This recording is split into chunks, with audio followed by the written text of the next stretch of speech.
Hello everyone, today is going to be an interesting video because I'm going to be showing you how to cook a rabbit. So I have a whole rabbit over here. So I'm going to chop my rabbit. As you can see, here are the thighs. Yes, and then I'm going to do the other side. It is just like chopping a chicken.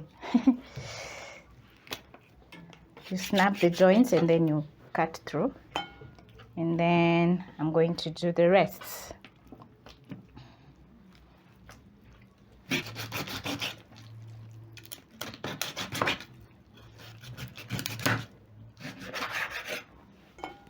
If you have a butcher's knife, actually, it's the best way of chopping up your rabbit. Chop off the arms. Chop off my liver.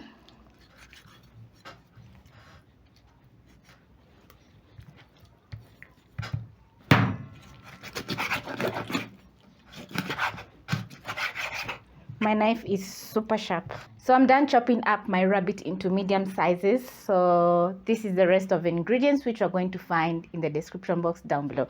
So I'm going to move over to my stove top, and on medium flame I've added oil. I'm going to wait for the oil to get hot because I want to sear my rabbit. Once the oil is hot, I'm going to place in my rabbit carefully.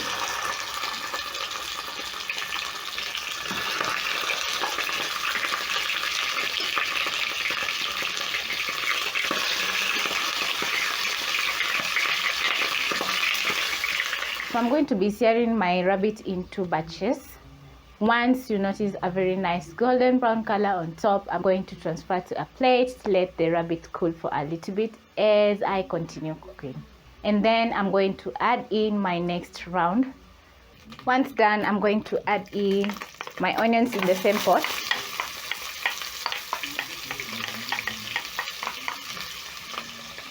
Together with the fat rendered from the rabbit. Stir in. I'm using both white and red onion. Stir in the onion, and then I'm going to cook until soft or translucent. And you'll notice that the onions have turned color to brown because of the fond that was at the bottom of my pot. As my onions are cooking, I'm going to add in crushed garlic and ginger to my pot. Stir in. Then I'm going to cook until the raw smell of the garlic and ginger fades away.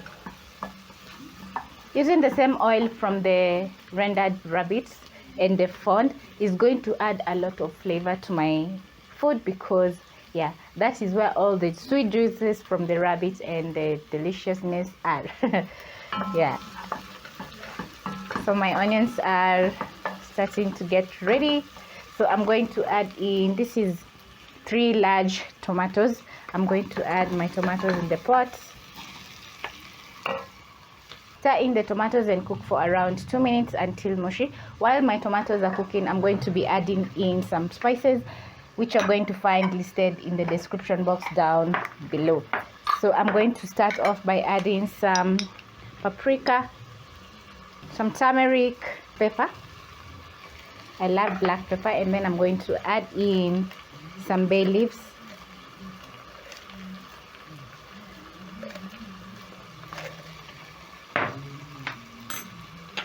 Add in some curry powder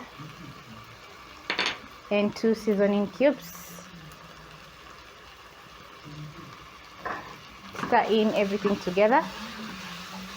Add in a little bit of water so that my tomatoes can cook until mushy.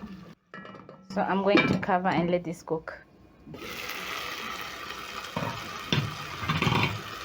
Check on my tomatoes, and this is how they're looking.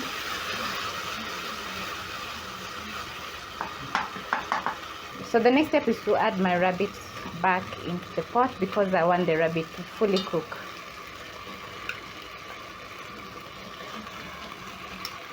I'm going to add back the juices from the rabbit. Just look at that. This is going to be so delicious. Then I'm going to stir in my rabbit. Then I'm going to add in some water. Make sure the rabbit is submerged. And then next I'm going to add in some soy sauce. Soy sauce is very high on sodium.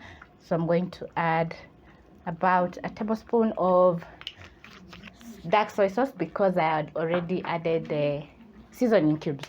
So I'm going to wait for my rabbit to come to a boil, and then I'm going to check the seasoning. If it's not perfect, I'm going to add salt, but for now we wait.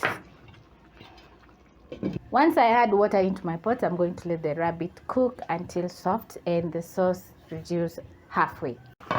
This is how my rabbit is looking at this point, and as you can see, the sauce has reduced halfway. So at this point, I'm going to check the seasoning. The seasoning is just perfect, and then I'm going to add in some green capsicum for some flavor.